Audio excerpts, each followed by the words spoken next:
So first of all, looking at the demographics of the South.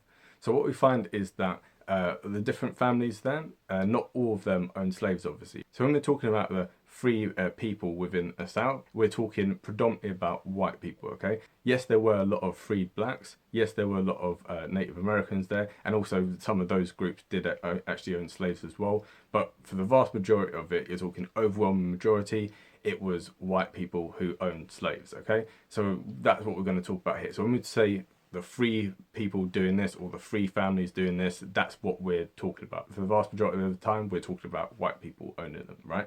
So the free population of the South, right, 6% of them were slave owners. So that's not that much when you think about it, but when you kind of scale it up to the so-called free families, right, you find that actually 31% of all households in the South own slaves. You wouldn't say that that's an insignificant population. So when people kind of poo-poo it and say, oh, the vast majority of whites in the South didn't own slaves, yes, that's true, but it ignores the fact that it was still an integral part of their system, which is what we're going to get into a little bit later. And of the population of the South, 39% of them were slaves, right? So, you know, and obviously this changes from one state to the next, right? So in particular, in the Deep South, we look at these figures, you know, in the South as a whole, it ends up being 6%, 31% and 39%. But when we translate this to the Deep South, we find that 7% of the free population owned slaves, 38% of the households owned slaves, and the slave population made up 48% of the total population, right?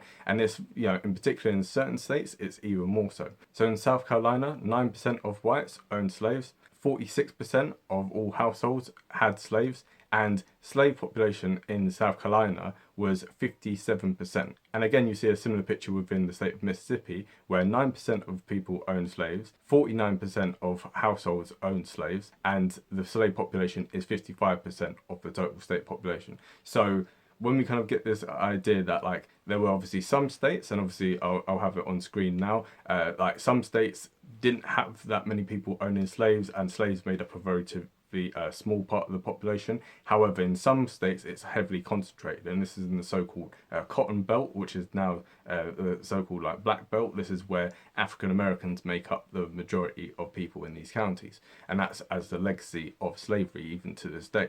Now, I can already hear some people in the comment section being like, oh no, it wasn't due to slavery, oh, it wasn't due to slavery, yeah. Okay, that's complete nonsense, and the reason for that is many-fold, right? First of all, a big part of the South's economy was based on slavery, and also a key reason for those who seceded was to preserve the institution of slavery, right? So let's not like dance around this. That was the reason. It says it multiple times in multiple different declarations of independence. That's why they're breaking away. So just to give a little bit of context of just how huge the institution of slavery was, right? 70% of all US exports came from the South, right? And of those exports, 75% was cotton. So you're talking about slightly over half of all US exports before the Civil War came from cotton, which was grown by slaves in the South. So to try and pretend that like this wasn't a huge like institution and that it wasn't like that important, yes it was, right? It was a pivotal part of the South's economy. Now another big thing that you'll hear from people peddling the so-called lost cause myth is that, oh, it's to do with tariffs, yeah? And actually it is true that like the South was like very anti-protectionist, as we'll get onto a little bit later. They actually wrote it in their constitution that they were going to aim towards like free trade. And one of the first things that they did upon setting up their government was lowering the tariff rates from 20% down to 10%, with the eventual aim of lowering tariffs like almost to zero over time.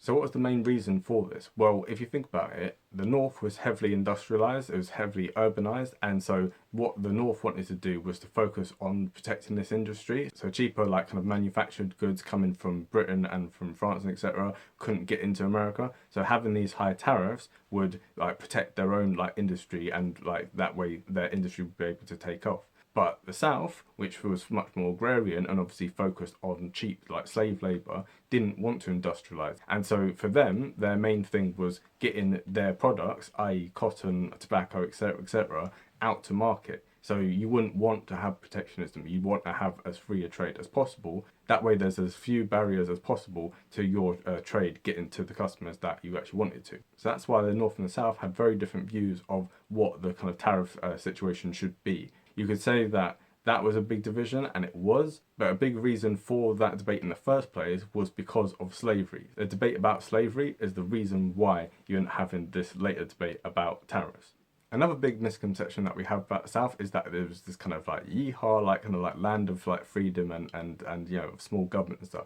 Actually, what you find is that the Confederate States of America was pretty socialist, yeah, like kind of, you know, by today's standard. It was one of the first countries in the world that nationalized railways and set price controls. It was also using the money-making machine as if it was like Venezuela or something, you know, so as a result, the South ended up experiencing a lot of hyperinflation, and so, you know, a big part of why like the South's economy after the war took so long to recover was because people's savings were completely wiped out and their economy was wiped out by this hyperinflation. And so in many ways, the Confederate States, you know, resembled a kind of like a socialist kind of state, yeah, where it controlled its citizens, even to the point of like what the citizens believed in or where they could travel. So for instance, people in the North could come and go as they pleased, and while Lincoln did suspend habeas corpus for a while in the context of the Civil War, it was still a situation where people in the North were much freer than people in the South. Say nothing, of course, of the African American population in the North versus in the South. The Confederate government cracked down and actually rounded up people who were still loyalist to the Union,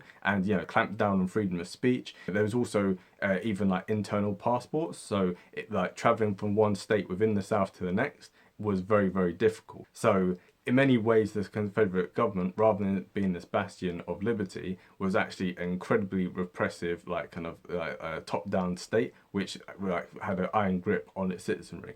Right, so now that we've got through all the boring stuff like, you know, the demographics and the economy, now we're going to get onto the really interesting stuff, which is constitutions, right? So the Constitution of the South, it's kind of complicated because there's some bits of it where you go, ooh, I really like that, and like America should probably adopt that. And then there's other bits were obviously abhorrent, right? So we're going to get through the good, the bad, and the ugly of the Confederate Constitution.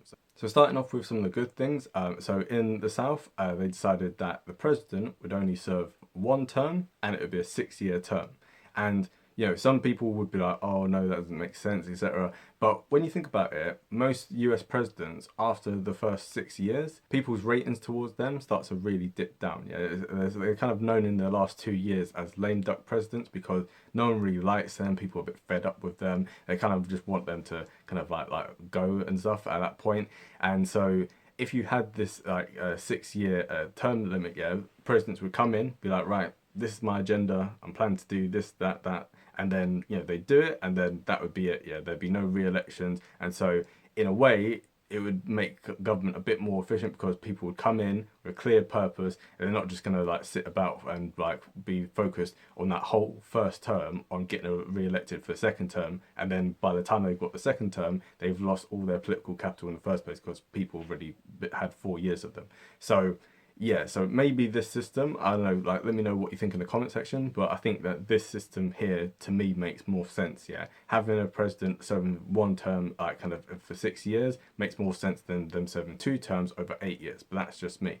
Also on top of that, they made some other tweaks to the US Constitution. So they mainly kept the Constitution, but they did make some other minor tweaks like this. So one of the main things that they scrapped was the ratification for different constitutional amendments, right? So within the US system, it requires 3/4 of states, and, you know, America at the current time has 50 states. So all it takes is 13 of them to gang up and be like, we don't want this bill. And the other 37 states, you know, they don't get a constitutional amendment. And so it's not really that fair. It doesn't really make that much sense. And so what South said is that rather than having this 3/4 threshold, that the threshold would be reduced down to 2/3. So if this was to take place in America, you'd only need to have 34 states rather than 38, which makes it a little bit easier to get across the line. Although it might not seem like a lot, like it would actually like be a significant improvement like to America. America hasn't had the constitutional amendment since 1992, and a big reason for that is because every time people try and propose one, it ends up dying in the long weeds because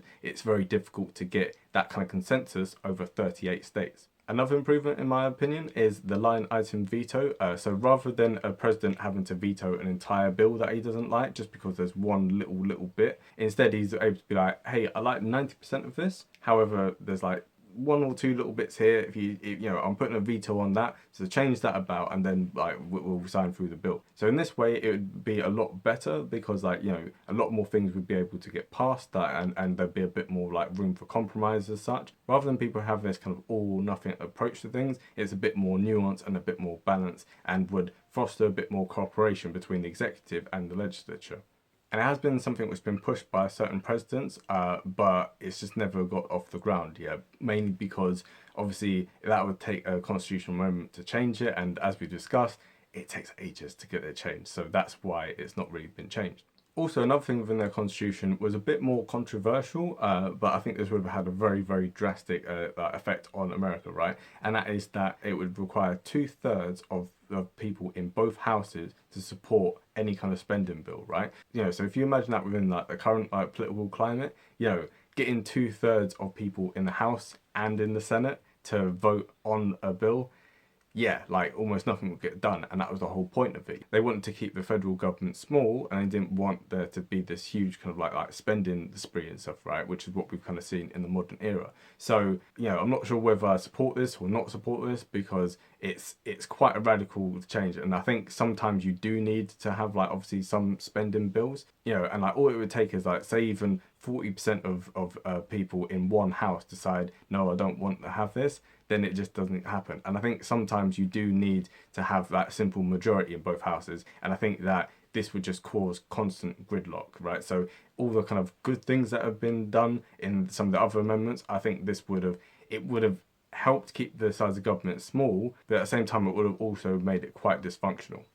Another change that they had to the Constitution was that rather than congressmen proposing constitutional amendments, it could only come from the state legislature. And this is obviously reflecting the nature of the Confederacy, because that was the whole kind of point of it, right? The whole point was that the different states, that's where power really rested. So they didn't want the federal government to be able to like pass lots of things, and so they wanted the states, yeah, to have the real like source of all power.